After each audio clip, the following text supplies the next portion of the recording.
1 minute. Hi, welcome back to Lakeside Quilt Making Arts. This is my painting sweatshirt. That means today's the day we're going to be doing some thread painting, or as I've been calling it, thread sketching, because we're not really filling in the area that's going to be the unicorn. We're kind of outlining it and doing some shading and that kind of things. However, I did just kind of raid my gift making supplies, and I'm going to explore doing a couple of things. Want to come along on this journey with me? It's going to be a fun day. Before we take a look at all those supplies, let me explain to you what I've done so far.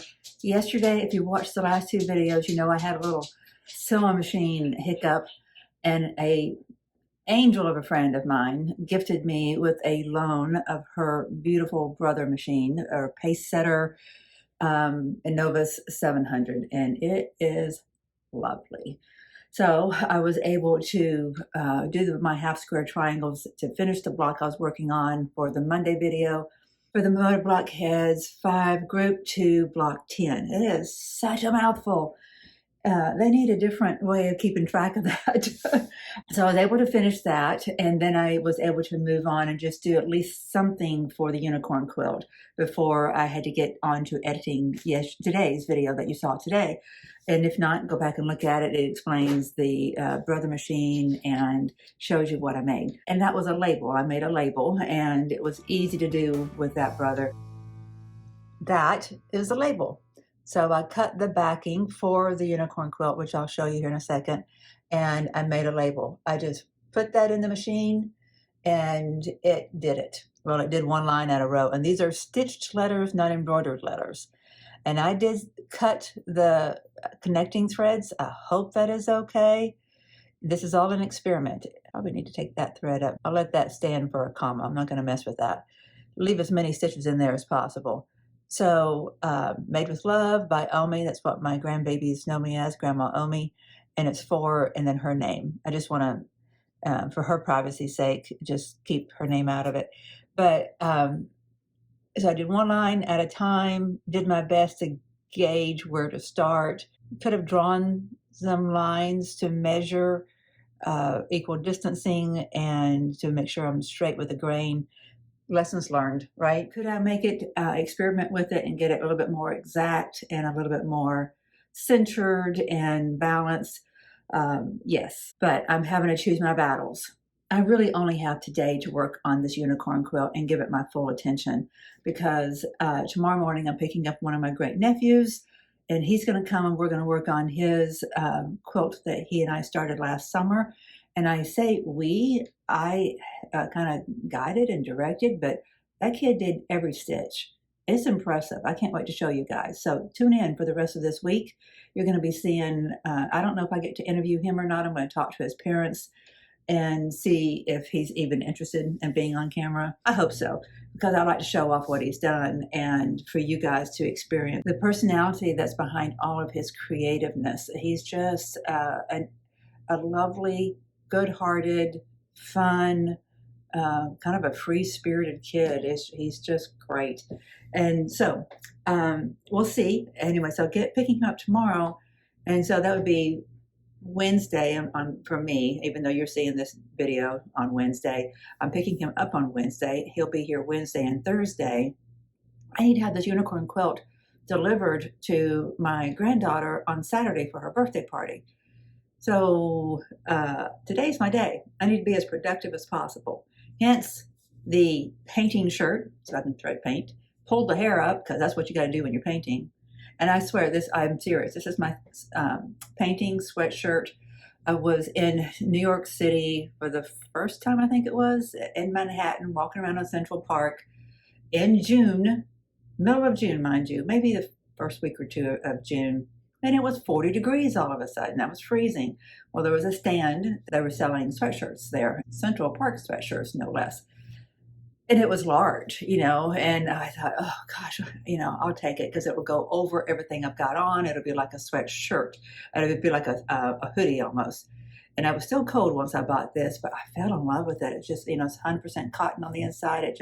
I lived in it. And So it did become the thing that I was wearing whenever I was painting, and I've had to wash it so many times to get paint out. It's faded even more. It was already a natural faded color, but it is why I now have that blue sweatshirt that you see me in so much, because I knew I'd be wearing this one threadbare. I got this 23 years ago. That's how long this has been around and how comfy this kind of shirt is for me. That's why that blue one that says, what does it say, Boston on it, you're going to see that one a lot too, because there's just nothing more comfortable. Presentable and comfortable. You know, those two things go together. I'm there for it. So, with all that aside, let's get you down to the fun stuff. Let me show you what I did. So the other day I did this is the culprit from the breaking of the needle the other day too. Totally different days, which is why I forgot to set the needle position back to center. But I did some franken batting on some scraps I had from a quilt I had put together. But I franken batted it together, which basically means you lay it down on top of each other, and then you cut a line. You overlap the two pieces, and then you cut so that the connecting places where they join are exact matches, right? And then you lay those side by side and do a zigzag stitch on them to hold them together underneath your quilt top and above your quilt back. Now, I use the thread that I had in there, which is a gray. If you're doing a quilt top that is light, you'd want that to be a white thread too. This works great. A lot of people use it, especially on these smaller projects, and it's a great way to repurpose some of that extra batting that we end up including in our submissions to the long armor. I did some thinking about how I wanted this to be bound. What I'm going to do is a turned edge. I am going to fold that in half and then turn that back like that. So I only need, the reason I'm going to fold it in half is so that I have a thickness right here. I'm either going to do it like that. Hope you can see that. Yeah.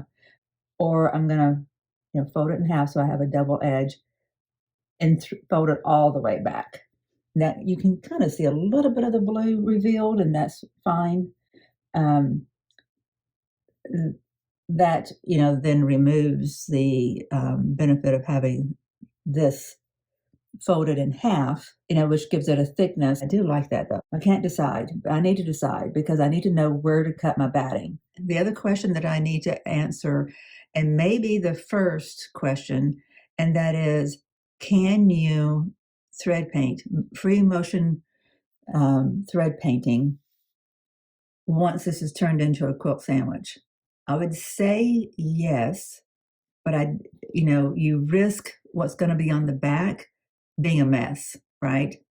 So there's a part of me that says maybe what I do is I do some thread painting with this up against some maybe some flannel or just another piece of muslin or something like that, some cheap fabric, or even some facing material so that I can do my thread painting. I don't want to all these run against my the bottom of the feed dogs. Even though the feed dogs going to be down, I think this would create too much friction, and I think you need to have a little bit of substance behind this and not just one layer of fabric. Although with all these seams, it's not just one layer of fabric, right? There are a lot of seams there. And I was been so in love with how the back of this looks. I'm really enticed to make a piece of wall art that incorporates that. In fact, if this was going to be just wall art, I might use that and put a unicorn on top of that. That would be lovely. But this is a specific purpose for a 5-year-old little girl. And this is a quilt for her unicorns, and it's going to have a unicorn on it. So we're going to stick to our guns. All right, decision time. All right, I'm going to do some testing on the new machine, try to get used to it, and I'm going to use this. I'm going to cut a piece of this and marry it up with a top on another piece of fabric for the top, and do some experimental stitching, free motion stitching, to see if I feel like I can do what I want to do after I've created my quilt sandwich, or if I need to do what I want to do on just the top and then turn that into a quilt sandwich. So that's what's next. Hang tight, I'll show you. Okay, I just cut off a little piece of it, and I don't want to waste unnecessarily. So I've pulled back a little section of this enough to cover this piece. Gonna do a little slicing and dicing. I'm sure most of you recognize what this came from. It's the extra that you get back from your long armor.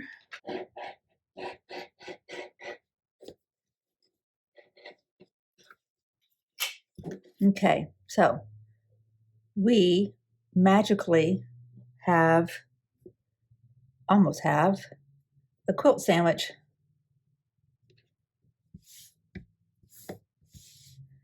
I will stick a couple of pins in that. Just going to use these since I'm just experimenting, and I'm going to stay away from the edges. Get so used to my magic pins that these guys feel like sticking a rod in my fabric. I love them for the design boards. They're fantastic. Okay. I'm going to put this one going that way to keep me from going over this edge. I'm going to stay away from the edges anyway, so it doesn't really matter. Because we're just experimenting before we start doing anything to the actual quilt top. This is going to be one jam-packed day. Oh my goodness. Now it gets real. I have to figure out how to use this machine. It came equipped with this free motion, I almost want to say darner.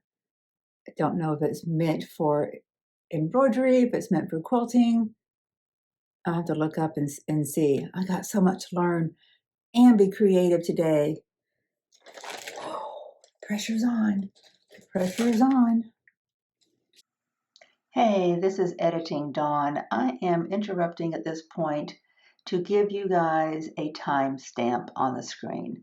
If you want to bypass the section where I'm in the weeds trying to understand this machine and trying to figure out what my next step is, then the timestamp that's on the screen, you want to scroll to that.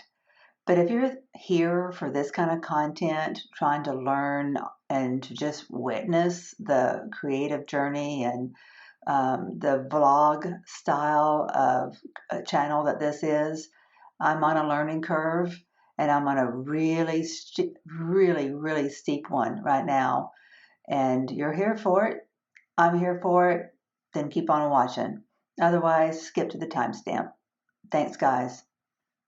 If you have this machine, by the way, you're going to want to check out Sew Along with Jan. She has a video put out 10 months ago called Shields Live. Get to know the Brother PS700 sewing machine. It's great. I've watched segments of it like multiple times. Okay, that was super easy to put on. It much easier than I thought. It just went on very smoothly. Okay, so my next question is, how do I drop my feed dogs? Okay, we're all good there. Power on. It's just beautiful. Wasn't that just like angels singing? I am trying to figure out how to lower my feed dogs. Surely she tells me somewhere in here. Hang on, because I'm sure YouTube would not like me to play this while you're watching. I found it, same place it is on the Singer Heavy Duty. Had to take off this tray. I think that needs to be cleaned. Oh my goodness, that tells me that the machine needs to be cleaned too. All right, and see what if you can see the dust and stuff that's inside there. I will do that before I put it back on. Anyway, there's a button, a toggle switch, and the feed dogs just went down. Now the video I just watched was about a different model, and it says that whenever you switch this back up to where the feed dogs are back in position, that they don't really go back in, and you have to turn the hand wheel a little bit.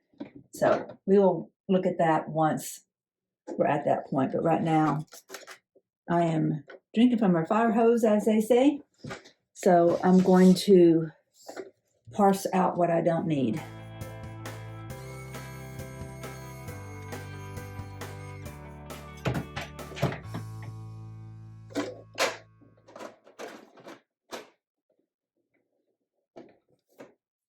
I almost called this a Janome because I was talking to somebody in the comments about a Janome. I think that's one I would like to explore someday. Oh my gosh, it's getting real. I don't know what I'm going to design. I've got just my gray 50 weight thread in here. Right now I'm just going to do some kind of design, and it's going to be just an outline just to get familiar with how this feels, what it looks like on the back, and what stitches I might need. Let me open this up so I don't forget the fact that I have a gazillion options. Oh my goodness. Okay. It does say 5 stitches that have S's by them, 2 that have P's, and she mentioned in the video earlier that I was watching earlier today that these are the piecing stitches. Not quite sure why that's a piecing stitch and number 2 is not.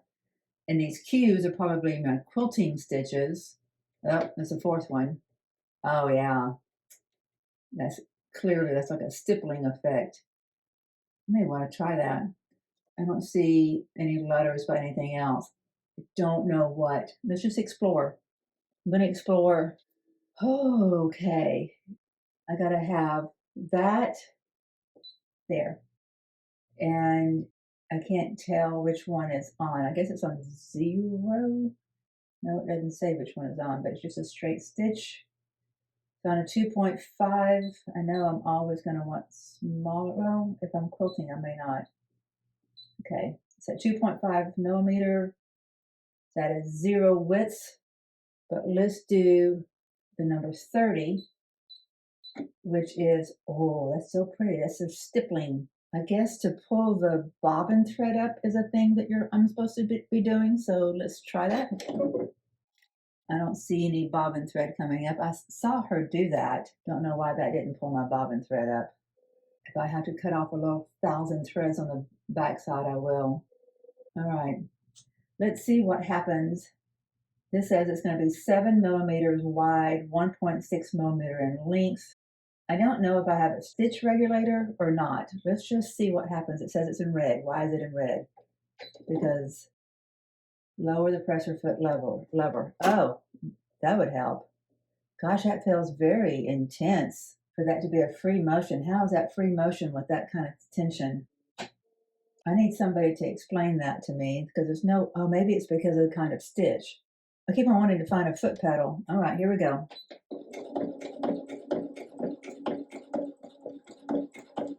Just speed up a little bit. I guess I have to, oh, I took the feed dogs off because I thought I was free motion quilting, and then I came over here and told it to do something else. How do I, maybe these are my free motion ones. Okay. Where's my free motion feature? There's got to be something in here that allows me to, maybe it's the one that says quilting. One of you is probably saying, oh, I wish I could, I wish you could hear me through the screen. Okay, so where do I want to go for that? Here's a video from 2020. It's supposed to be a video about free motion quilting on this machine. Love YouTube.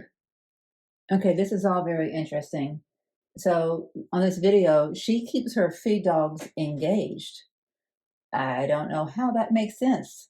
How does that make sense if you're free motion quilting to have feed dogs that are trying to go this way if I'm trying to go different directions? But one of the commenters, she's got a different machine, but it's a brother. She said that she had tried free motion with their feed dogs down and using the quilt foot. She said when she started to sew, the machine starts to zigzag. She's tried setting the stitch width to 0 and it didn't help. So This person and this account is called mysewingroom.ca. She says, be sure you are set to straight stitch only and that the width button is indeed not engaged. If you can't get it to stop, send a picture of your screen and settings.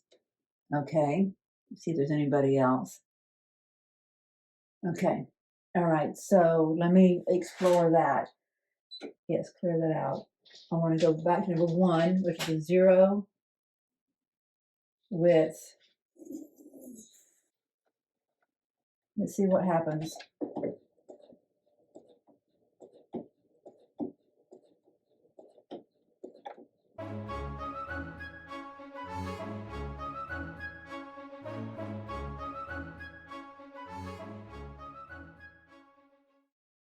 Okay. Oh yeah, that's a mess on the back. Okay. It's quite interesting, a very interesting experience. And I wish I knew I was using the machine as I should be. So what this is telling me is, at least with the experience I have with this particular machine, I'm going to have a mess on the back. So I need to do my thread painting and then do my quilting. My thread painting needs to be a separate experience. How do I cut this again? I cut right there. That's amazing. I love it. Okay, this is what I did. Just a little bit of, trying to get experience with having some kind of control. And I can totally see the benefit of having some kind of hoop to hold on to, which I will be doing. I'll try that next. This is what I got on the back. Total chaos. Probably a tension thing. My tension is set to 2. The tension knob, there's a little triangle above it. It starts small here and it gets big. So I don't know if I need to increase tension. Just see what that does. See if that makes for a better back. Because I'd really like to quilt with my free motion by making this unicorn. I'd like that for that to be my quilting. Okay.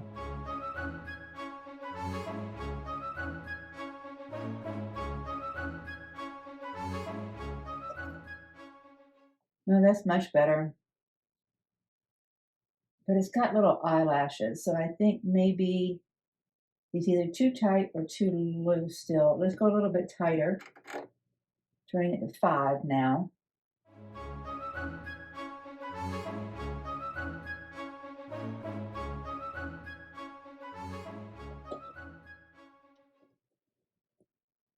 Oh, that's much better. That actually looks good. Okay. So if I don't mind,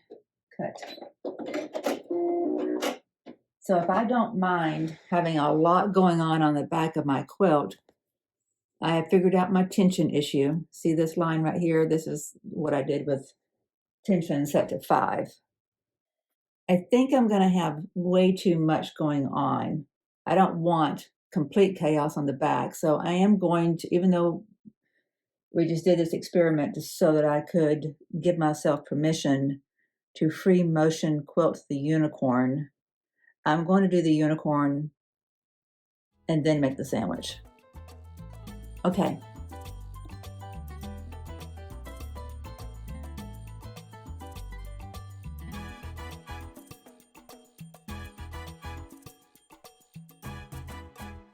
I keep my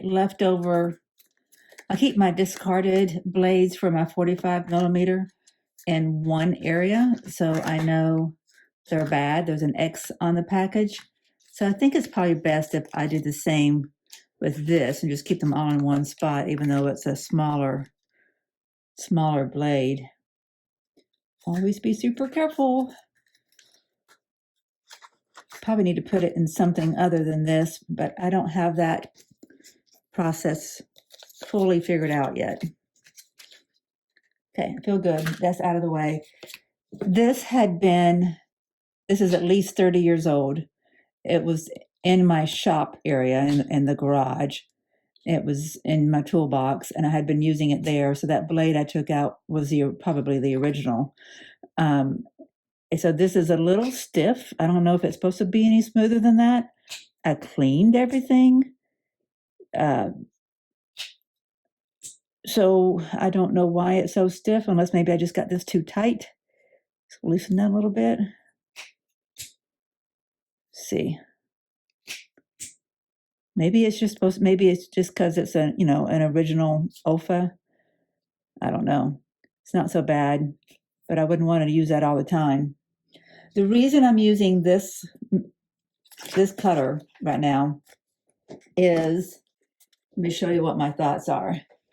So I want to mark my unicorn on here. So what I think I'm going to do is I'm going to, put this on the cutting surface and then cut on the lines, leaving this intact as much as possible. And then I'll be making a template basically. Then I will have a sliced hole right through here that I can then take my marker and mark over it. Why don't I experiment with that first? That's a good idea. Okay, I have a scrap piece of this paper, and I have a scrap piece of this fabric. I have 2 clover pencils and a friction marker. So let's move this backing safely out of the way for a moment.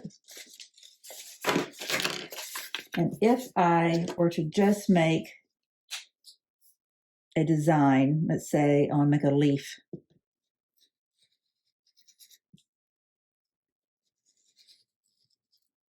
Okay, I'm going to have to trace it like a 1/8 or 1/16 of an inch. Not trace it, but mirror it.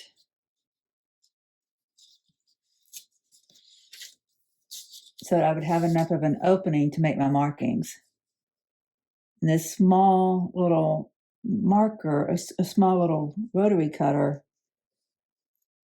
allows me more flexibility than a larger one.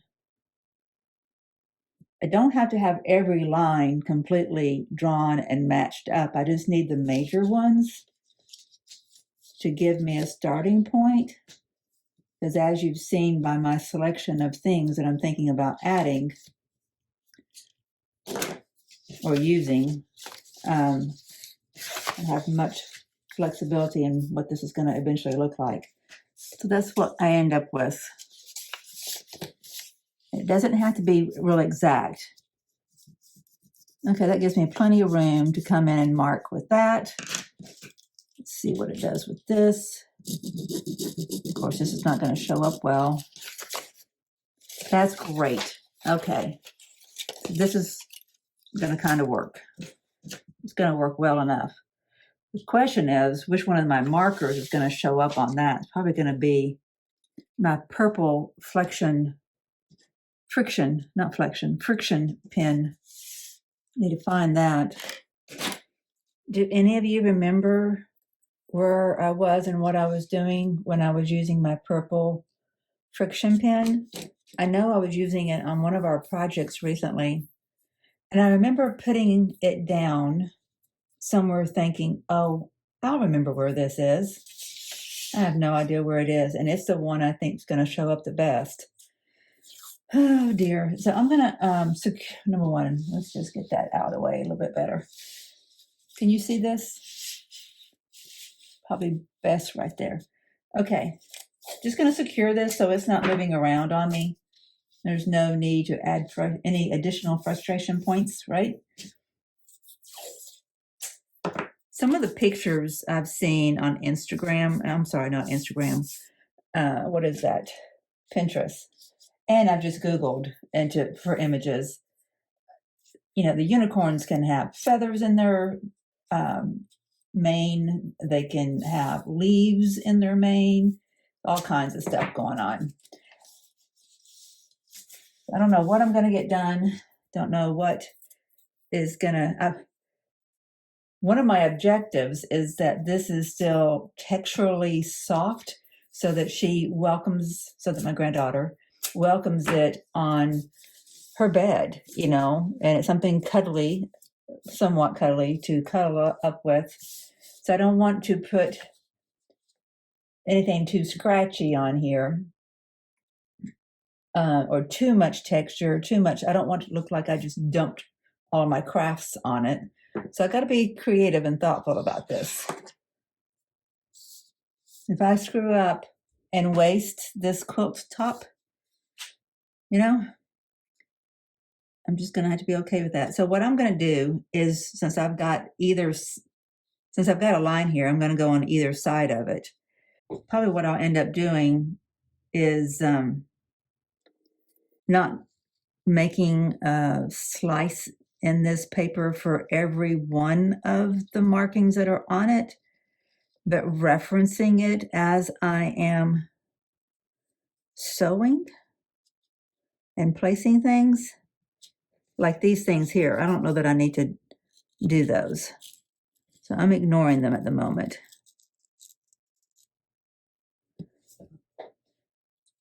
And that goes right there.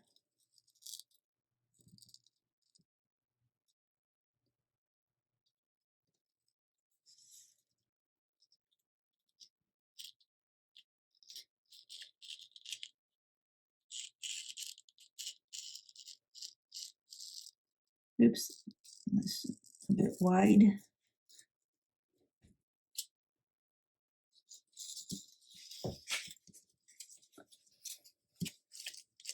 Okay.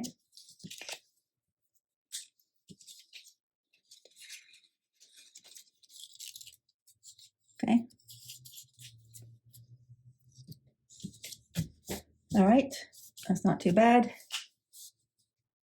Kind of make sure I leave things connected so nothing really falls apart when I transfer it.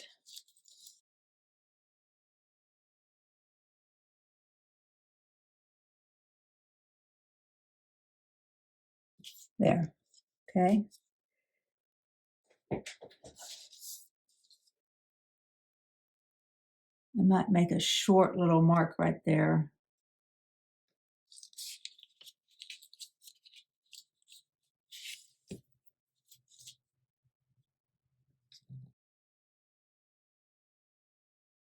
This video is probably going to be long.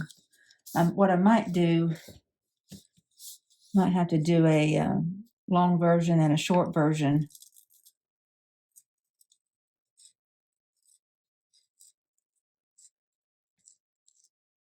I don't know. I'll think about that when I've got my editor's cap on. Right now I've got my template cap on.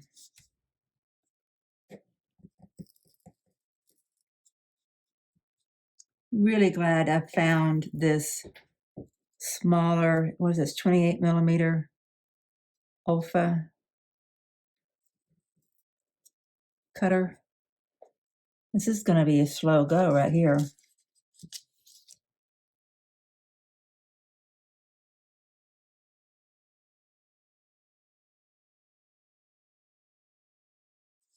I made a mistake. That should have stayed attached. Okay, I'm going to have to remember that. I'm going to put that right there so I don't forget. Okay. And I'll leave that intact. Let's do this. Probably need an even smaller diameter blade for some of this stuff. But I'm not rolling it. I'm just kind of using it like an X-Acto knife. I feel like I lose control too, especially in these really tight spots.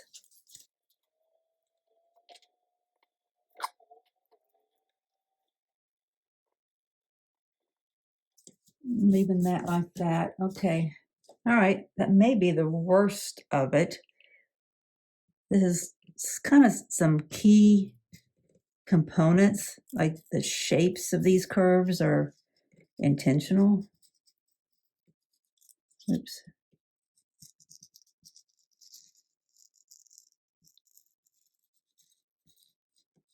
Like I don't have to do all the hair. That's going to be done free-handed.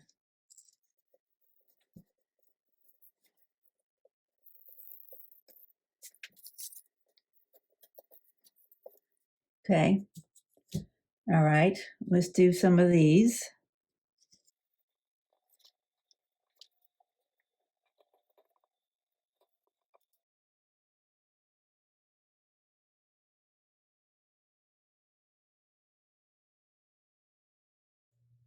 Okay. Just gonna put enough of these in.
I'm very happy about that.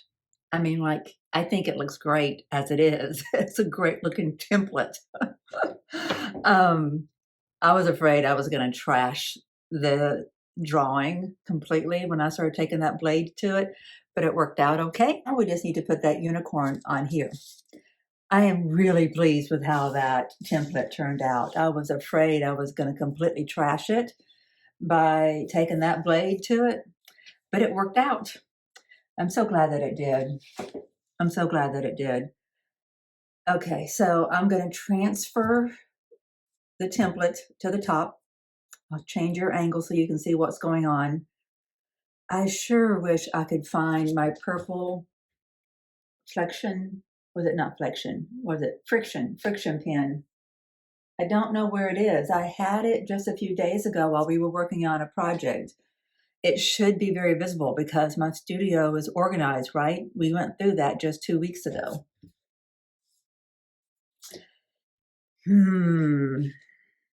It'll turn up as soon as I am done kneading it. Okay, so let's pull this up.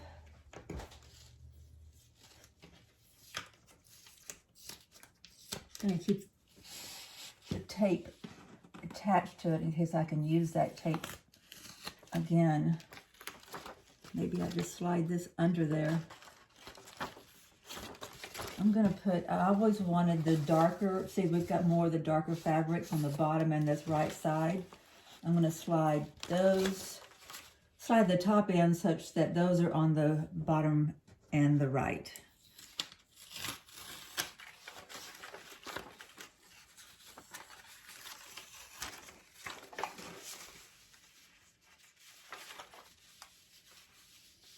Okay.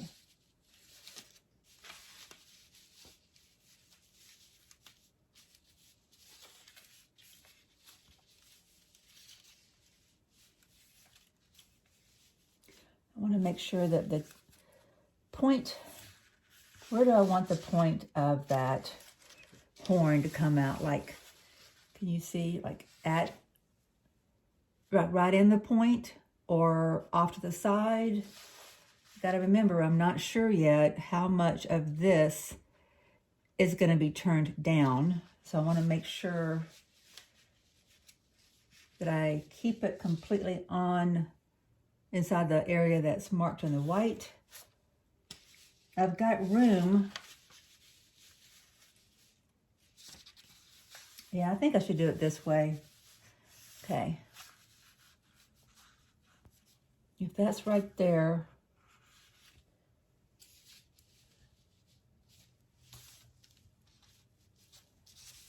and everything should be inside the quilt top. Is it straight? Last thing we want is a crooked horse. Oh, excuse me, unicorn.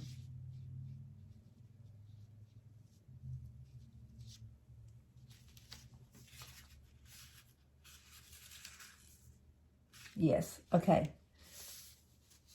We're gonna tape that back down.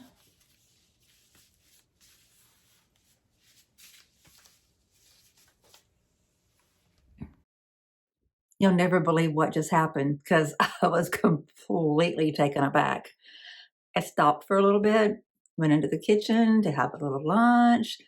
I poured myself a glass of soy milk, I think it was this time. No, this was almond milk. Anyway, poured myself a glass of milk. I'm standing at the refrigerator, taking a sip of my milk, and I had turned on Brenda at Mount Scrapmore, and what do you know? She mentioned my name.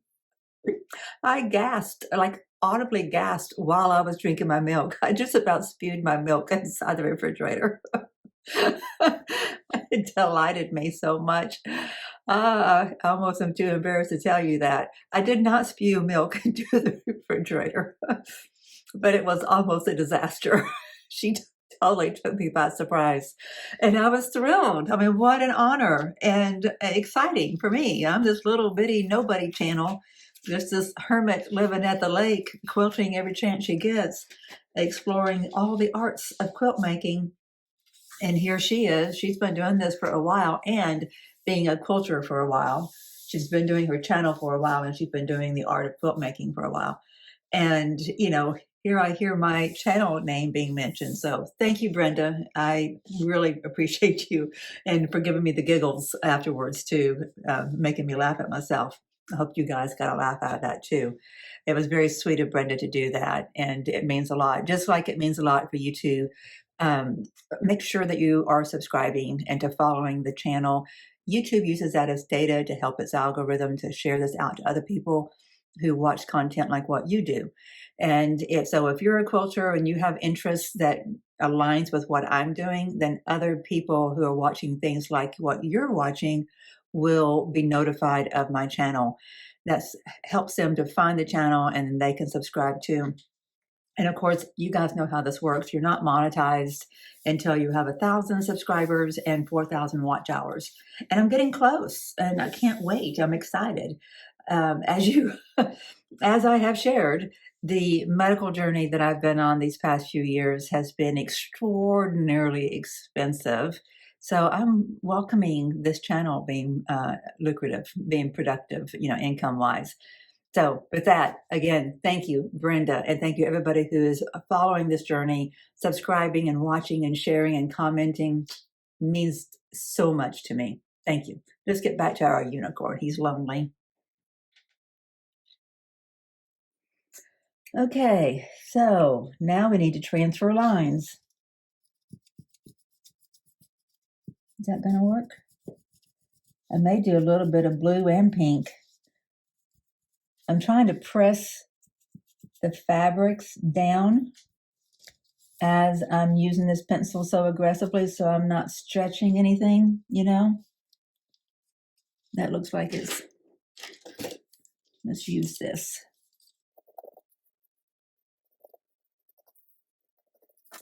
I'll be going back and forth depending on what fabrics are showing up in there.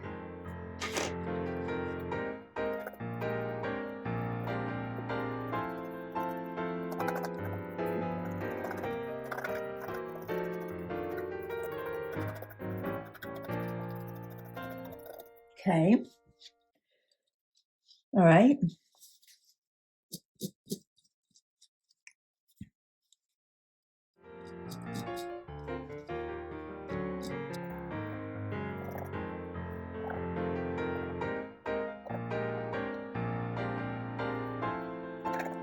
Okay. What else did I do already? I like how this pen is working.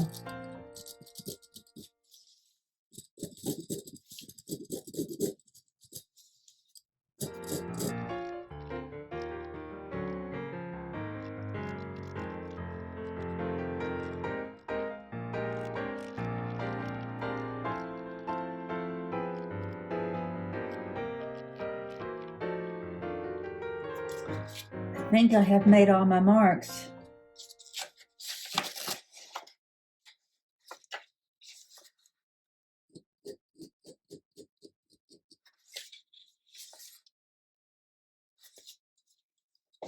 As I pull it up, I'm gonna go over it with the blue to help highlight.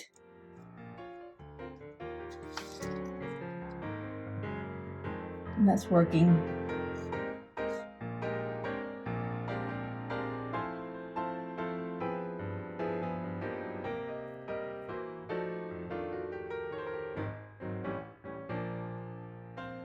And just like that, we are ready to start the thread painting or thread sketching.